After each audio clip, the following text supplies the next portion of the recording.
Thanks for hanging with us. The BGN Radio Instant Reaction Show. And instant reaction is probably going to define what we have. I don't know how lasting and deep we're going to get here on the final game of the regular season. Was bizarre, peculiar at times. It's finally over. And while some records were set, while it was important to acknowledge that, the real heroes, any human beings left in the stands, weathering the cold, brutal air for a game that meant absolutely nothing, that at least the Eagles treated like, I don't know what the Cowboys were doing running their starters deep. Eagles had guys that were technically starters or playing starter snaps throughout the year, because when you get deep on their bench, really on offense, you don't have many guys that could make plays. So it's over. 51-26. The regular season is over. Hanging with us, hit that thumbs up button, please. We appreciate any reaction that you have. Myself, Jess, Rachel is producing. We'll get to Twitter here as well. And I think we all can collectively just move on from this one here. It was kind of crazy. I don't even know technically where to begin. There's no QB controversy to talk about, thank goodness, like there was nonsensically after that Jets game. But it was... I could have beat the Jets. There's been a quarterback controversy between you and me after that game. We feel much better, and your point stands even stronger now about it being the Jets more so than anything. I don't know. I mean, why did the Cowboys have their starters in so deep in this game? It kind of felt like Mike McCarthy was just playing with fire. Eagles at least acknowledged that they weren't going to play a lot of guys they didn't have to outside of Smith once he set that record. I mean, at the at the beginning of the broadcast, I think one of the first things they said was, they asked Mike McCarthy about it, and his, response was, and I think actually, you know what? Now that I mentioned it, I think it was actually Ezekiel Elliott who had the quote that made the most sense, which was, when you're playing good football, you can rest your starters, and you don't need to worry about anything, any momentum or anything like that. But we have not been playing good football. So we really need to, get our stuff together before we are able to just go into the playoffs, regardless of the fact that they're the NFC East winners, which is pathetic in itself, that they need to be able to beat a bunch of backups to get their momentum going into playoffs. But that's the difference. The Eagles were on a 4-game win streak, and they're playing the best football that they've played all year. And the Cowboys are doing what they do in the December, January months, where they fall apart and fall from grace from where they were to start the season. And that was the difference. Like, the Eagles know what they are. They know what their identity is. They just had to get into the playoffs, and they're playing with house money at this point. There were no expectations for them going into the season. And if you're the Dallas Cowboys, you pay Dak Prescott, you're paying Ezekiel Elliott all this money, you're giving, you draft CeeDee Lamb, you're giving Amari Cooper all this money, you have an expensive offensive line who's starting to get older, and your defense is surprising. You look at the Cowboys, like, that is a Super Bowl expectation on paper. And if you're a Cowboys fan, if you're anybody that's surrounding the Cowboys, you're expecting them to be able to make a deep playoff run. And when it comes down to it, they're not that good of a football team. So they had to play their starters to try to get it together in order to not completely fall apart going into the playoffs. The Eagles didn't have that problem. They just needed to get in and need to be healthy, and, we'll see what happens. Yeah, we will. And I think the Eagles' standpoint was like, all right, they chose to rest guys and not really take a shot at, for better or worse, because look, the Cowboys made that decision with McCarthy, and you mentioned Ezekiel Elliott's comments about playing it all. So they took that risk of putting these guys out there. Nobody significant gets hurt. But at the same time, it's like, lifting styrofoam on a bench and thinking like you put up 300 pounds. And then it's just like, no, you haven't done anything. The Cowboys went up against backups. I don't know how lasting that's going to be now into the postseason. Whereas the Eagles have struggled mightily in the first half against bad to brutal football teams, and maybe just taking technically a week off, even though some of these guys were out there for a little bit. Smith was out there, granted, for the record. We understand that. Kelsey was in and out. But for the majority, it was backup city there. But you still had a lot of Rager. You still had a lot of Watkins. And I don't know. Some of that was just like, well, these guys need work. These guys need work. I'm thinking, Jess, they may need work. And I understand that there's probably not a negative to getting them out there. But they're not deep at that position. And if you're still trying to compete in a football game, you may not have an option to go much deeper than those guys. Right. I was going to say, I don't think they have many more options than, No. you get Devontae Smith out of there. That's a crucial thing to do to make sure he stays healthy. Nothing, crazy happens there. But, even when you say backups, some of these guys aren't even backups. You know what I mean? Like, they had some of the backup players in there, but they had guys that this was their NFL debut. Like, this was their first time setting foot in an NFL game. These weren't even like guys that are suited up on game days that are ready to go in if there's an injury. They, unfortunately, COVID hit this team last week. They had a bunch of guys end up on the COVID list, but they essentially used it to their advantage by not elevating anybody off that COVID list and using all of those spots to be able to bring people up off the practice squad who never would have seen an NFL game this season otherwise. So it's a bunch of guys who, there was one funny tweet that was like, these, they need to get this game over with. A bunch of these guys have night shifts at McDonald's they have to make. That's the reality of the Sounds situation. like week 4 of the preseason. Right. That's what it was. It was the preseason Philadelphia Eagles, and congratulations to the Cowboys on your starters needing to get through the third quarter to be able to actually, put up some points on them without them returning the favor. My God.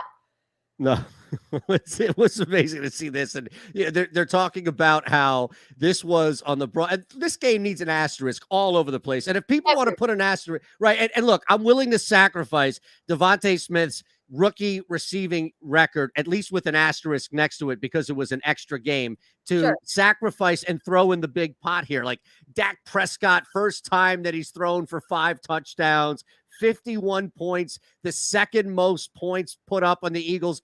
Like all of this shit needs to just take a back seat right here, or put a big fat asterisk on it and be like, look, A, the game was an extended regular season, and B, nobody on the Eagles gave a damn about this football game. Even the guys out there, it was tough to find them. Right. And it's so misleading everywhere. You look at the Bleacher Report notification is Cowboys crush Eagles.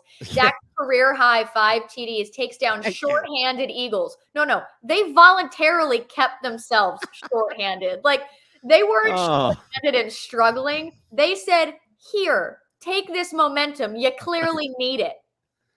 Yep. Look, I think the one thing, if we want to point to anything, right, and if you have 1 to 10 things, then beautiful, but I don't know how much we can truly extrapolate from this one game. But the noticeable difference, and it's Minshew versus Hurts, I understand that, but you could tell even when Smith was out of the game, when it was still Rager and Watkins to a lesser extent, but there is a significant difference of how this offense moves, how any offense moves with a guy like Hurts in there. And it's really difficult to duplicate that. So I was even talking about this real quick before you popped on with Rachel about how it felt like Minshew threw the ball 50 times or so. And I was thinking 33 attempts, it felt like 50. But to be fair, you can't replicate what Jalen Hurts does, and he was making throws throughout the season that we saw Gardner Minshew, especially when Devontae left. You can't replicate that either. So it made me appreciate Hurts, I think, a little bit more today, especially with the backdrop of that bullshit with the Jets game. Not that I was trying to bring that up, but I was just using that as a little bit of a reference. No, I think it's a good point, and I think there are still a lot of people that are on that side of the fence with Jalen Hurts, or are on the fence and are struggling, want to push themselves to be confident in Jalen Hurts, but can't bring themselves to do it. And unfortunately, it seems like the Eagles organization as a whole is kind of in the same boat as that. So I hope, if nothing else, if there was nothing else positive that came out tonight, which isn't true because, the Eagles starters are healthy. Jason Kelce kept his streak alive. Devontae Smith breaks the record.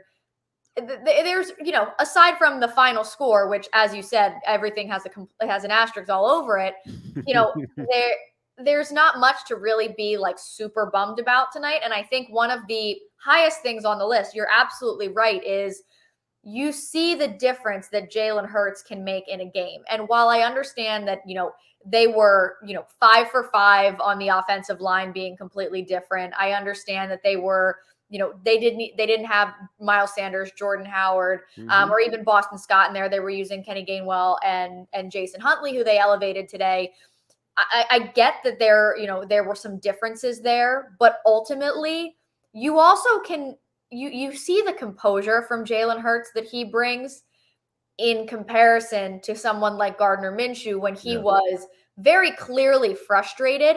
And I think that frustration can rub off on the rest of the offense if things aren't going your way. So I think that, again, it's a lot of these underrated things that Jalen Hurts does that are things that you can't just teach a person to have. You can't coach a person to have, can't encourage a person to do, especially at the age of 23. And I just think that he is so athletic and has so much talent that is untapped in a couple different ways that, he gives you the best chance to win in a playoff game right now. And honestly, I don't see a better option going into the 2022 season next year than Jalen Hurts. Just, the plays that he can make with his legs. There were a couple times where that pocket was crashing down on Gardner Minshew. And, if Jalen Hurts is in there, it's not happening. He's getting out. Same way. No, you could tell. You could definitely tell, right? It was like all of a sudden he has this burst, and then all of a sudden it's just done. And he gets back to the line of scrimmage. Like he had that burst to get back to the line of scrimmage, and then that was it. But yeah, you can tell. I know exactly what you're saying there with Hurts, where he's gone. Or even there was there's like a tackle coming in at you, or there's a linebacker coming downhill, and you're like, well, why didn't you just plant and cut that way? And then you're like, well, you can't do that, but Jalen Hurts can. Like, you're spoiled. Like, That's why. Why didn't you choose that guy out a little bit? Oh, wrong guy. Here's how I know this game was utterly meaningless is we're 10 minutes into this. The Eagles defense gave up 51 points, and nobody has attacked Jonathan Gannon and called for his job on this one. This is a week to 2 weeks to 3 weeks ago. The entire show is about Jonathan Gannon getting his ass out of here. Losing my mind. I mean, and then they kept talking about in the broadcast, they kept saying, oh, these defensive backs clearly aren't communicating. Yeah, no shit. They probably don't know each other's names. Exactly. They probably have no idea who the guy next to him is. They have absolutely no clue. Nick Sirianni wasn't even calling plays by the end of the game. Did you notice that? I think he just passed it off. He was just, go in there and F around for the next 5 minutes and make that clock go down. Like exactly. Yeah, Minshew, he's a vet. Go ahead. You call the offense. I'm going to go here and talk to some other guys who have been on ice since the first quarter. Yeah. Exactly. It was, and honestly, if you didn't watch the first 3 quarters and just sit there and laugh, I laughed the entire time. My husband thought I was insane. I was just sitting there cackling like an idiot because it was so funny to watch the Eagles offense just drive up and down the field on this supposedly great Dallas defense. I understand Micah Parsons was not there. I understand Trayvon Diggs was not there. However, if Trayvon Diggs was there, I still think Devontae Smith would have had the record and probably he would have gone for 1,000. Yeah, I think Smith, it's fair to say that, right? But, them going up and down the field, them, being able to get stops on this, firepower of an offense, it was funny. It was really funny to me just watching it happen because it's this Super Bowl contender that everybody wants to talk about. America's team, Super Bowl contender, struggling to put up points to start against, you need 3 quarters to put up points against a bunch of guys who were elevated from the practice squad this morning. That's sad. Honestly, I'm shocked they went. I'm shocked they started. I'm shocked they played at all. I figured that as soon as Nick Sirianni sat Hurts, and the idea was that Kelsey was going to come out there for that snap, extend the streak, and then, as you mentioned, just go to 5-2s, really backups for the offensive line, although that's a fluid statement as well, as much as things shift. But mainly the point is 5 non-starters at the game. Once we saw that, look, Devontae Smith was only out there like Ezekiel Elliott and Dak Prescott, guys out there for individual things. But I thought once Nick Sirianni made his decision to not start Jalen Hurts and then ultimately the line, that was going to make the ripple effect decision for Mike McCarthy. And then when I'm like, all right, well, McCarthy's got that thick-headed old school mentality where guys have to play. I'm thinking, all right, maybe we'll see a quarter. The fact that we only saw 1 attempt from Cooper Rush in this football game, it made no sense to me. And look, I'm not, nor was I wishing or hoping somebody got hurt so that, we could spite McCarthy. But it felt like it was just so unnecessary. And I know we talked about that, your statement when we began the show, kind of about how they had to play big in order, to get all these backups. It just felt like there was so little reward for this risk. So, all right, you want to play him the first quarter? I get it. You want to play him even the first half? All right. Deep into the game, McCarthy looked like an idiot, in my opinion. It just, I don't know. He looked like he was just stuck to this nonsense. Sorry. Yeah, no, he does a good job of that, making himself look like an idiot. Yes. A lot. Maybe I'm used to it. Yeah, that's what it is. He just does it all the time. And my thought process was, I get that they wanted to keep the momentum or get their momentum. I get that. The Eagles also wanted to keep their momentum when they went to the Super Bowl in 2017-18, and they watched Nick Foles crap the bed for a drive against Dallas and then said, yeah, we've seen enough. We'll take our chances when we see, whatever team in a couple weeks. And they went on to win a Super Bowl. So I get the momentum thing, but also it's way more important for just to have everybody healthy and know that however they left the game, that's how they're going to start the game, if not in a better position when you start playoffs instead of, you're right. It felt dangerous and it concerned me for them because you don't want to see anybody get hurt and you just don't want to see that. And I thought, all the way to the fourth quarter was really playing with fire. Made no sense. And ultimately, in looking back at it, it's to get Ezekiel Elliott 1,000 yards. It's to get Dak Prescott his 5th touchdown, which, and again, every team, every coach to each their own. I understand that. But so much of this, and look, and I have to be transparent here, even on our end with Devontae Smith being out there for that record, there's a little bit of, dare I say, hypocrisy in the whole, everybody needs to rest. Look, you're mending an ankle injury and you lead the rushing attack in the NFL. That's the most dangerous. I understand that. You should probably sit. But a lot of this, I think, around the league, week 17 and now in this year, week 18, so much of this is built up like, oh, everybody's got to sit. Everybody's got to sit. Then all of a sudden you look and think, well, this guy's got a $150,000 accelerator in his contract, $500,000. There's so many different little bonuses that guys will play for. Zeke here with 1,000 yards. It's just kind of, look, I'm not trying to make a mountain out of a molehill, but it's just kind of funny how that whole thing plays out where it's like, yeah. Sit the guys that aren't in any danger of missing out on money for any type of accelerator. And you have to think that the guys who were on the line about it had something to say, right? Yeah, I would think so. I would hope so. Sirianni's not going to say, Jason, you're not playing. He's going to say, you want to make sure you keep this streak alive. Yeah, put me out there for a snap, and then I'll come out. Whatever. Devontae, do you want to get this, or are you okay? Come out. Put me in there. They took his helmet from him at one point. He kept going back in. I remember that. Dude, no, stop it. Get out of here. So I think it, also comes down to the player in some capacity. But I just thought if they were trying to get Zeke to 1,000, fine. If they wanted Dak to break Tony Romo's record, fine. But it really did it felt dangerous. And if I was a Cowboys fan, I would have been uneasy. Yeah. And what are you celebrating? Right? You're celebrating. It's not like Strahan Favre-esque, but you're closer to that than you are like this legit record where it was achieved under proper circumstances where the other team was even fighting back. Are we celebrating knockouts where the opponent is willfully tying their hands behind their back before the fight? Is that what's happening now in Dallas? I mean, I guess it seems less like they're celebrating oh, we just hung 50 on the Eagles. I think, I would hope people have enough wherewithal to be like, yeah. I would hope so. The broadcast, though, was pumping everything up. Yeah. I have about had it with every broadcast crew in the NFL.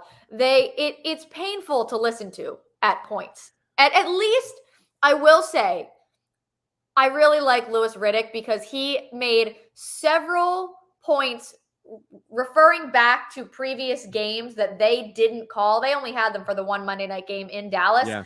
They were a lot of references made back to games, which showed that he actually knew what he was talking about in terms of the Philadelphia Eagles. Nobody else. Like, he made a couple references to, how poorly Jalen Hurts played in the Giants game, but then it, still had them in it at the end. And Jalen Reagor had a brutal kind of last couple, moments, blah, blah, blah. But so at least, he knew what's going on, and he knows what he's talking about when he opens his mouth. The rest of them just say things. And Yeah. I mean, Steve Levy had an opportunity to defend our region and not reduce us to a living, breathing cheesesteak. But of course, the conversation comes into, well, cheesesteaks, and there are like tiers to it. You either have to come out and full on defend where we are and say, look, there are so many more things you can get that are both native to the area and also people who have come from all over the world and now refined a cuisine in Philadelphia. Or you go like, well, I'm going to go outside the box and say, I get my cheesesteaks in Delco. Like, man, come on, please. I actually missed that. When did that happen? You know what? It was probably, I think, third quarter, maybe something along that. Yeah, they were talking about steaks. I just tuned them out when they start talking about dumb shit like that. Clearly, it's the opposite for me. I think I tuned the game out, and when it was something like completely bizarre, exactly, my brain was like, "Hey, pay attention to that." That's hysterical. I totally missed that. That's funny. Yeah, I just don't understand why. I mean, everyone just it's the Eagles and the Philadelphia fan base as a whole has been reduced to this one thing as a team, one thing as a Philly area, one thing as a fan base, and no one seems to want to break from that. And at this point, it kind of is what it is. And I'm just sick. By the end of every NFL season, I'm so tired of listening to announcers. I cannot wait to move on. It's worn down. I get it. All right, we should check Twitter here. Rachel has been scouring social media. Fine reaction here. 3 words to, and look, I don't know how much of this is going to be specifically from this game or maybe people just reacting to the season. But if they are reacting to this game, hopefully, and I say operative word here is hopefully, that they're taking this game and understanding it in context and not going crazy about a 51-26 loss. I've already counted. I think I saw "who cares" 10 plus times in counting. Okay. Like, still coming. That's good. I'll take those. Yeah. And they're, phrasing them in different types of ways, but majority of them are saying like, "who cares? Okay, turn the page on to the next. Like, it's playoffs time." So yeah, pretty good. Nice. Is there any fires? Anybody fire John Gannon? Nick Sirianni doesn't know what he's doing? Nothing. I saw something about Jason Huntley, so that was positive. I've seen a couple Jalen Hurts QB1, but I haven't seen anything about Gannon. I haven't seen anything about Sirianni. Great. No quarterback controversy. Look, I bring this stuff up not because I want to talk about it, but just because it seemed like we're moving in the right direction now, where like the last couple of weeks we had an outlier, a straggler, right, or two. Now we don't have anything. We've totally cleaned this up. This is impressive. Collectively, everyone's on the same page. This didn't matter. No one cares. Yes. You can fire JJ Arcega-Whiteside out of a cannon, and that's about it. Yeah, JJ, of all people, right? Of all games, like the opportunity to do something. There was nothing bad said about him for 16 games, right? Like, we got through 16 games with nothing but positivity about his special teams play, the way that he blocks through the whistle, all positive things, right? He had a couple like last minute drive saving catches here and there. What was like 2 or 3 catches this year? He has it. It's his moment. This is your opportunity for your moment, your defining moment of your season. And you fail. Nothing. Yeah. And it was worse than it initially. It looked like it hit him, like he had it and then lost it. He just whiffed. I could have looked like he just let it go. Like, what are you doing? Completely. This is your moment. This is your chance. It looked like he didn't even want it. Yeah. No. It's a good point. Oh God. If I'm going to be angry about one thing, it's that. That's what I'm angry about. That made You're allowed to. That's the only There's thing. an allotment of anger each week that you're allowed, by all means. I think that collectively scrolling through Twitter was the one thing that I saw everyone mad about. Everything else, people same thing, just laughing, just like, this is hilarious to watch. It's hilarious that the Cowboys have to try this hard. And it's really entertaining to not care and know I'm not going to feel terrible about this after, and it's not going to keep me up all night, and it's not going to bother me until next Sunday. But that made everybody mad. And there were so many bright spots. So, I mean, we were able to find bright spots. Milton Williams was completely balling today.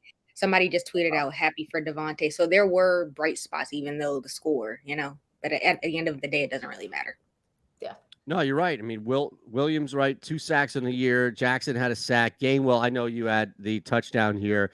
Tim McManus tweeted this out a little bit earlier, but him, Gainwell with the 6 TDs, Landon Dickerson starting this year, Devontae Smith, the number 1 guy breaking it. As much as people have dumped, and look, I'll raise my hand because I'm one of them, on Howie for the inconsistencies, the ups and downs, and whoever they want to say is responsible for this draft or not.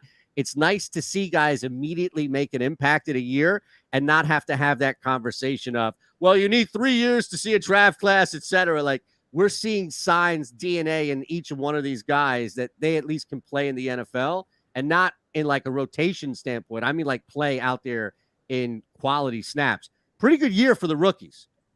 Let me ask you a question. I'm going to pose a question to you that was talked about a lot on the Mike Missanelli show this week. And it was an interesting question. And because there are a lot of people that are saying, okay, well, we need to give Howie credit. Even though we crapped all over him for a year, we need to give Howie credit. And Ty Johnson made a great point. And he said, if I am a fireman and I light someone's house on fire, but I then go and put out the fire, why do I get credit for putting out the fire that I started? And followed it up by saying, like, if I were to come to your house and shoot you, but I am a surgeon, so I shoot you, but then I save your life, do I get credit for saving your life, even though I'm the one that shot you? All he did was clean up his own mess. He's the one who made this enormous cluster in the first place. And all he did was have to work his ass off to clean up his mess. All he had to do was not screw up drafting Devontae Smith. That was all he had to do. I understand. How does winning the Super Bowl factor into the analogies? Because I think that there is something. Now, look, I'm not going to, and I want to preempt this because not you or Rachel in this conversation, but I could sense like the chat and repeat when it gets posted here on Twitter. Shander's out here defending Howie Roseman. No. That's not the case. Okay. I'm not going to get painted in this corner ahead of time. So let me preemptively say that is not the case. Is not the case. I think okay. So here's what I'd say. And this is not a cop out by any means. This is a reality. I don't know if we found, like, not even Sam Hinkie had the job security that Howie Roseman has. Sure. So I think what happens is we get tired of constantly having to remind ourselves that, well, Howie's here because of the pictures he has on Lurie, or Howie's here because of the connection that Lurie has, or Howie's here because Lurie can just get his bidding done and he doesn't have to retrain anybody new coming in, et cetera, et cetera. And that ultimately extends his life, right? Like Howie's got 9 lives, and you're right. He's purposely almost walking into a bus to end a life, knowing that he can bounce right back and end it. So I don't know. I don't know how to answer that question because I'm just as furious and as frustrated with the misses. And I recognize that it goes far beyond the draft. The fact that there's a culture that Doug Peterson, Carson Wentz, Jim Schwartz all wanted to get the hell away from, and Howie was behind fostering that. So yeah, I mean, there are a lot of negatives and a lot of things that I don't like about the idea of Howie Roseman running this team. But at the same time, I think I just have to be honest with it as somebody who has been ultimately critical of the guy. The hits have seemed to work. And even if he backdoored and fell ass backwards into it, look, the team fell ass backwards into some really good circumstances this year and took advantage of it, taking it, beating the shit out of really bad teams. So I don't know. Some of that is the NFL, but I don't want to take away and soften your anger towards Howie Roseman either, Jess. That's not my goal here. My anger stems from, I will absolutely give him credit for building that Super Bowl team, 100%. I also am going to give the majority of the credit to Doug Peterson and the rest of the coaching staff for making sure that with 7 individuals on IR, 7 starters on IR, including the quarterback that almost won the MVP that year, a Hall of Fame left tackle, the best linebacker the Eagles had seen in an Eagles uniform in years was on that list as well. Who else was on there? The punter was on there. Like there were, oh no. That was Jake Elliott was a rookie that year. Who was supposed to be the kicker that year? Some Alex Henry, maybe. Yeah, it was. I think it was that year, and the he got hurt from Henry. Yeah, and he got hurt maybe in preseason or first week of the season or something. Jake Elliott was the one who had to come in, and he made a hell of a couple kicks that season and in the Super Bowl. So yes, I give Howie credit for getting, Alshon Jeffrey was a great signing that year. LeGarrette Blount on the 1-year deal was fantastic. Chris Long was fantastic. Those signings were great. What then happened was, I got us the Super Bowl. I did it. And that's where it started to fall apart. It's the ego that after the Super Bowl, that's when things started to fall apart. And you're exactly right. It's the culture that started to build and all of those things. And I think you have a great point with Jeffrey Lurie not having to train anybody else, someone to kind of do his bidding for him. But, all he had to do was not screw up drafting Devontae Smith, right? That was step one. Absolutely. And with Landon Dickerson, obviously he's played well, but when you look at that draft pick, was it actually a smart draft pick knowing this guy has multiple repaired ACLs, 2 ankle surgeries as well? And, we hope that going forward he can stay healthy, but we still don't know, right? So you're looking at what they are now. You're with the head coach that Jeffrey Lurie wanted because Howie Roseman wanted Josh McDaniels. And you're with the quarterback that Jeffrey Lurie is the one who pushed for to start. Jeffrey Lurie is the one who pushed to put him in over Carson Wentz and pushed to have him as the starting quarterback. So those were 2 Jeffrey Lurie decisions that Howie Roseman had to go with, didn't have a choice. And when it comes down to it with this season, the Eagles were 2-5. Howie Roseman isn't the one that said, okay, here's how we're going to adjust the offense to make the team win. No, that was Nick Sirianni, the coach who Howie Roseman didn't want to hire in the first place. He wanted the other guy. So I'll give him credit in terms of salary cap. He's fantastic at working with the salary cap and making all that work. Evaluating talent, he is an idiot. Wow, we got a lot today out of this game and conversation. I'm pretty surprised here.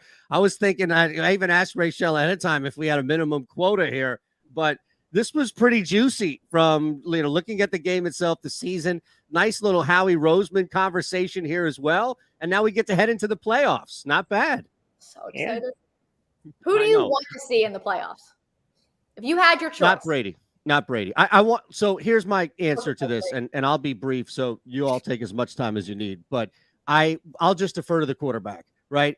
Matthew Stafford has very limited experience in the postseason. He's prone to make a mistake versus Tom Brady, who you're shocked when he makes a mistake. And look, all the guys that are down, etc. Look at the talent that he's averaged around him in New England. This guy can wake up and not know his teammates and be fine throwing the football. So absolutely, give me Matthew Stafford. If that's the possibility, yes, please.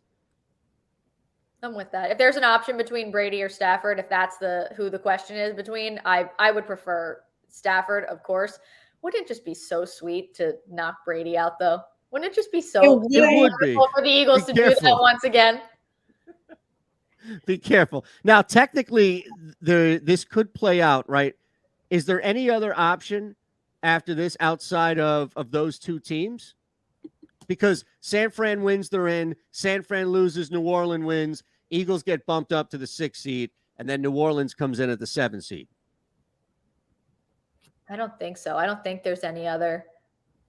So they're either 6 or 7 to start off, going to right now. Again, the only thing that could change would be if the Cowboys. So technically, the Cowboys could move up to the 2 seed if both the Rams and the Bucks lose.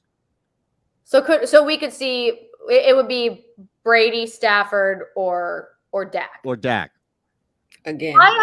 So that was the one thing I actually would have liked to see tonight. I would have liked to see a quarter of both teams' starters, because I would love to have seen tonight how this version of the Philadelphia Eagles matches up with the Dallas Cowboys as opposed to week 3 version of the Philadelphia Eagles. The offensive game plan was still pretty much the same as we've talked about. They just, plucked in a different quarterback.